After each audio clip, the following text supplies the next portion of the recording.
கர்த்தருக்கு ஸ்தோத்திரம். இந்த நாள் தேன்துளி நிகழ்ச்சியிலே உங்களை நான் மீண்டும் சந்திப்பதில் அதிக மகிழ்ச்சி அடைகிறேன். இந்த நாளில் புதிய ஏற்பாட்டில் காணப்படக்கூடியதான பெண்மணிகளிலே இன்னொரு பெண்ணை நாம் பார்க்க போகிறோம். அவர் யார் என்று சொன்னால், அவர் ஒரு யூத பெண் அல்ல, அவள் ஒரு அந்நிய புறஜாதியான பெண். இயேசு அவளை சந்திக்கிறார்.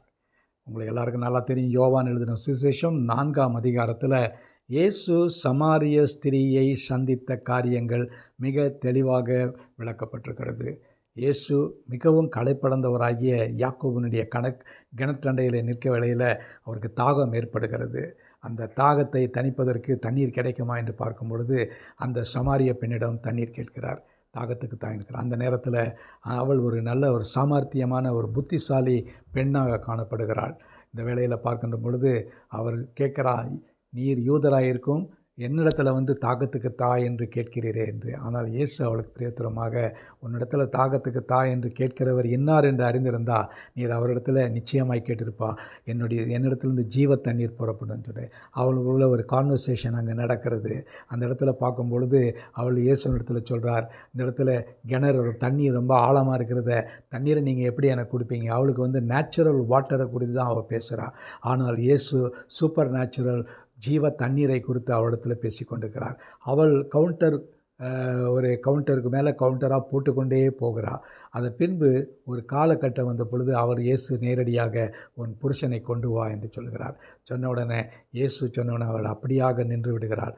போய் அவள் சொல்கிறாள், எனக்கு 5 புருஷர் உண்டு, நான் ஒரு பாவியான பெண் என்று சொன்னேன். இயேசு சொன்னார், நான் அறிவேன், உனக்கு 5 புருஷர் உண்டு, இப்பொழுது இருக்கிற உனக்கு புருஷன் அல்ல என்று அவள் அப்படியாக தன்னை அறிக்கை சொன்னதுனால இயேசு அந்த இடத்துல தன்னை வெளிப்படுத்தி காட்டி தன்னை ஒரு கிறிஸ்துவாக காட்டுகிறார். அவளுக்கோ அப்பொழுதும் புரியவில்லை.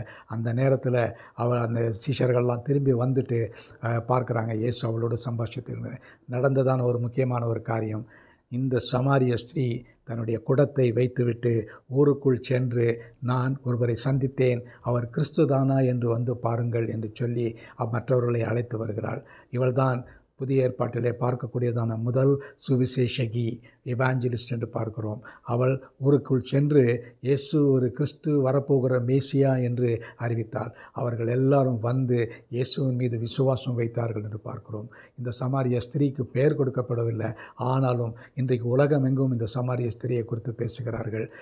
இவளிடத்திலிருந்து கற்றுக்கொள்ளக்கூடிய காரியம் என்னவென்று சொன்னால், அவள் இயேசுவை ஊருக்கு போய் வெட்கப்படாமல் அறிவித்தாள் என்று பார்க்கிறோம். நீங்களும் நானும் கூட இந்த நாட்களிலே கிறிஸ்துவை அறிவிப்பதிலே, சுவிசேஷம் அறிவிப்பதிலே, நம்முடைய சுற்று அயலகத்தாரிடத்திலே, பக்கத்து வீட்டுக்காரிடத்திலே நம்ம அறிவிப்பதில் வெட்கப்படவே கூடாது.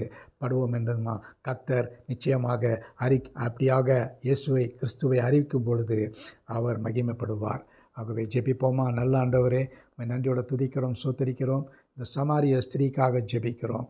அவள் தன்னுடைய பாவங்களை இயேசு சுட்டி காட்டின பொழுது அவள் அதை மறுதலியாமல் ஏற்றுக்கொள்ளாமல் அவள் நேராக தன்னுடைய நிலையை உணர்ந்தவளாக அந்த இடத்துல ஊருக்கு போய் சென்று இயேசுவை சந்தித்தாள் என்று பார்க்கிறோம். ஆகவே ஊருக்கு போய் பார்த்துட்டு அவர்கள் எல்லாரையும் இயேசு இடத்துல கொண்டு வந்ததை பார்க்கிறோம். அப்படியாக நாங்களும் எல்லாருக்கும் இதை அறிவிக்கத்தக்கதான ஒரு பாத்திரங்களாக செயல்பட உதவி செய்யுங்க. மீட்பர் இயேசுவின் நாமத்தில் ஜெபிக்கிறேன் நல்ல பிதாவே, ஆமேன், ஆமேன். கர்த்தர் உங்களோடு இருப்பாராக. இந்த நாள் உங்களுக்கு ஒரு ஆசீர்வாதமான ஒரு நாளாக அமையட்டும்.